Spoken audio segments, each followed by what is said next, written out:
Қазақ халқы салт дәстүрге өте бай, дегенмен көпшілігі бүгінде сақталмайды немесе ұмыт болған. Патриоттық сезімнің қалыптасуы отбасы тәрбиесінен басталады. Осыған орай келіндер мен енелер дөңгелек үстел басына жиылып, келін түскен кездегі әдет-ғұрыптар тақырыбында әңгіме өрбітті. Бүгінгі ұрпақ қазақтың салт дәстүрін, әдет-ғұрыптарын өнеге тұтуы тиіс. Балаларымызды білімді, мейірімді етіп тәрбиелегіміз келсе, салт дәстүрге ерекше мән беруіміз керек дейді ұйымдастырушылар.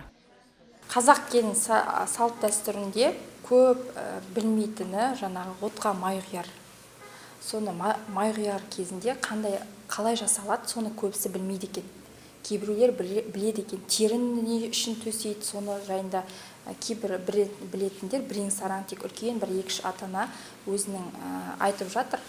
Теріні не үшін төсейді, отқа май құярды көбісі білмейді екен. Ол не үшін май құяды деген сияқты.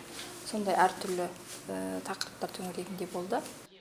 Бала ұлыс пен ұлттың ертеңі. Сондықтан қай елде, қай заманда болмасын бала тәрбиесіне ерекше мән берілген. Қазақ халқы салт дәстүрінің әрқайсының тәрбиелік те танымдық та маңызы зор.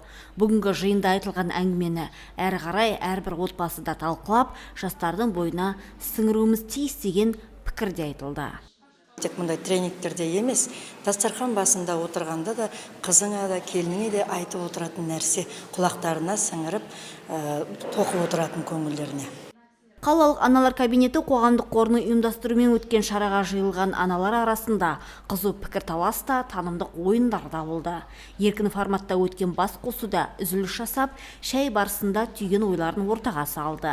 Жиынның соңы қонақтарға арнайы жайылған ақ дастарханның басында жалғасын тапты.